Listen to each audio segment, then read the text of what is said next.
sir जो PTA proof नहीं है ਉਹਦਾ ਕੀ ਤਰੀਕਾ ਕਾਰ ਇਸ ਦਾ सर वो तुम्हारा PTA ही कराना ਕੋਈ ਹੱਲ ਨਹੀਂ वो तो गवर्नमेंट ਨੂੰ ਪੈਸੇ ਦੇਣੇ ਦੇਣੇ ਉਹਦੇ ਬਗੈਰ ਕੋਈ ਹੱਲ ਨਹੀਂ ਉਸ ਤੋਂ ਬਾਅਦ ਗੈਰ ਕਾਨੂੰਨੀ ਕੰਮ ਆ ਜਾਂਦੇ ਉਹ ਅਸੀਂ ਕਰਦੇ ਨਹੀਂ ਹੈ ਨਹੀਂ ਅਗਰ ਹੁਣ ਇੱਕ ਬੰਦਾ ਲੈ ਆਵੇ ਤਾਂ 2 ਮਹੀਨੇ ਤੋਂ ਨਹੀਂ ਚਲਾਉਣ ਦੀ ਇਜਾਜ਼ਤ ਹੋਣੀ ਚਾਹੀਦੀ ਕਰੋ ਡੱਬਾ ਇਹਦੇ ਵਿੱਚ ਕਲਰ ਕਿਹੜਾ ਕਿਹੜਾ ਹੈ ਇਹ ਕਲਰ ਐਕਵਾ ਇਹ ਤਾਂ ਕਵਰ ਤੇ ਕਲਰ ਇਹਦੇ ਵਿੱਚ ਇੱਕ ਇਹ ਵੀ ਇੱਕ ਗ੍ਰੀਨ ਹੁੰਦਾ ਇਹ ਕਿਹੜਾ ਇਹ ਐਕਵਾ ਕਲਰ ਨਵਾਂ ਐਕਵਾ ਕਲਰ ਨਵਾਂ ਕਲਰ ਆਇਆ ਇਹ ਫਾਸਟ ਚਾਰਜਰ ਹੈ ਜਾਂ ਇਹ ਫਾਸਟ ਚਾਰਜਰ ਜੇ 15 ਵਾਟ 15 ਵਾਟ ਫਾਸਟ ਚਾਰਜਰ ਤੁਸੀਂ ਲਗਾਓਗੇ ਫਾਸਟ ਚਾਰਜਰ ਬਿਲਕੁਲ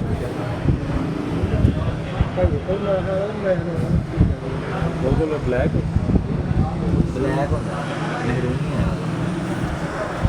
ਪਤਾ ਨਹੀਂ ਕਦੋਂ ਮੇਰੇ ਦੋਸਤ ਕੋ ਲੈ ਕੇ ਆਇਆ ਸੀ ਕੱਲ ਵੀਡੀਓ ਨਾਲ ਬਣਾ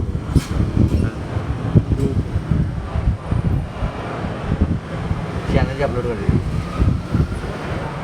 ਇਹ ਦੁਨੀਆ ਦੇ ਨਾਲ ਹੋਰ ਕੋਈ ਬਹੁਤ ਬੰਦੇ ਜ਼ਰੂਰ ਆਨਲਾਈਨ ਸਿਸਟਮ ਚਲਾਉਂਦੇ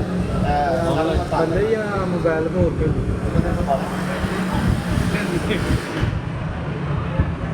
ਚਿੱਟੀ 85 700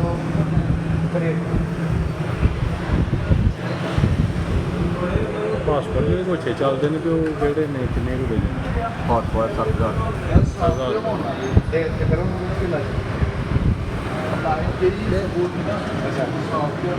ਇਹਦੇ ਤੋਂ ਅੱਗਾ ਜਿਹੜਾ ਅਪਡੇਟ ਜਿਹੜਾ ਹੋਰ ਹੈ ਉਹ ਕਿਹੜਾ ਹੈ ਕੋਈ ਗਲੈਕਸੀ A15 ਕਿੰਨੇ ਦਾ ਚਾਹੀਦਾ ਦੇ ਗਲੈਕਸੀ A15 ਉਹ ਤਾਂ 50,000 ਠੀਕ ਹੈ